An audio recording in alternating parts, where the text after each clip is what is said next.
ഞാൻ ഞാൻ ഹൈദരാബാദ് ബേസ് ചെയ്ത് വർക്ക് ചെയ്യുന്ന ഒരാളാണ്. 2016 കേരളം വിട്ടൊരു മനുഷ്യനാണ് ഞാൻ. ഇടയ്ക്ക് വരും, ഏതെങ്കിലും സിനിമയുടെ ആക്ടിങ് ട്രെയിനിങ് കഴിയും, പോകും. അതാണ് ഞാൻ ചെയ്യുന്ന work. On time, extra time. 25 ദിവസത്തെ ഡേറ്റ് ആണ് എനിക്ക് 2 ദിവസം എക്സ്ട്രാ തന്നത്. വർക്ക് ഇഷ്ടമായതിൻ്റെ പേരിലും, എൻ്റെ വർക്ക് ഇഷ്ടമായതുകൊണ്ടോ സെറ്റ് വർക്ക് ഇഷ്ടമായതുകൊണ്ടോ ഒരു തരത്തിലുള്ള എന്താ പറയുക, എനിക്ക് അദ്ദേഹത്തെ കൊണ്ട് സിനിമ ബുദ്ധിമുട്ടിക്കുന്ന രീതിയിൽ ഒന്നും ഉണ്ടായിട്ടില്ല. ഒരു എക്സ്ട്രാ നോട്ടും കൂടെ ഇത് പറയുന്നുണ്ട്. ഇത് ഒരിക്കലും ഷൈനെ ഗ്ലോറിഫൈ ചെയ്യുന്നതല്ല. Whatever happen to Vincy, അത് അതിന്റെ എല്ലാ സീരിയസ്നെസ്സോടു കൂടി തന്നെ നമ്മൾ ആക്സെപ്റ്റ് ചെയ്യുന്നു. പക്ഷെ വർക്ക് സൈഡിൽ ഷൈൻ അതിഗംഭീരം തന്നെയാണ്. അത് എടുത്ത് പറയുന്നത് അത് മാത്രമേ പറയുന്നുള്ളൂ. അതിലൊരു കാരണമുണ്ട്. അദ്ദേഹം അസോസിയേറ്റ് ഡയറക്ടറായിട്ട് ഒരുപാട് വർഷം വർക്ക് ചെയ്തിട്ടുള്ള ആളാണ്. അപ്പൊ ഒരു സിനിമയുടെ ചാർട്ട് പൊളിയേണ്ട രീതിയിലുള്ള ഒരു പെരുമാറ്റം ആളുടെ സൈഡിൽ നിന്ന് ഉണ്ടാവില്ല.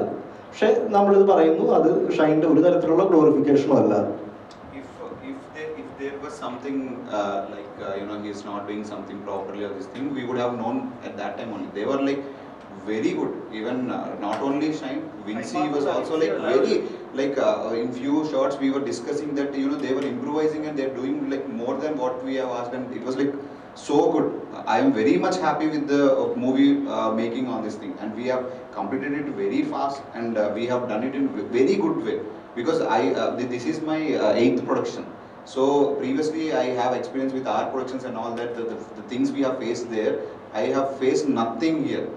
The whole process of film making is very good and very happy in Kerala, and I have told this to more than 20 people, 20 producers in Telugu, that the timings what they do and the efforts what they put, and the art they are putting on it is like awesome.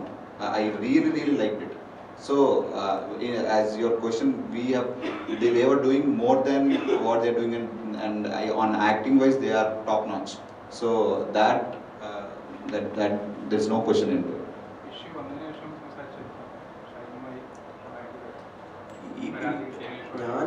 ഞാനിപ്പോഴാണ് എൻ്റെ ബെഡിൽ നിന്ന് എഴുതുന്നത് പനി കഴിഞ്ഞിട്ട്.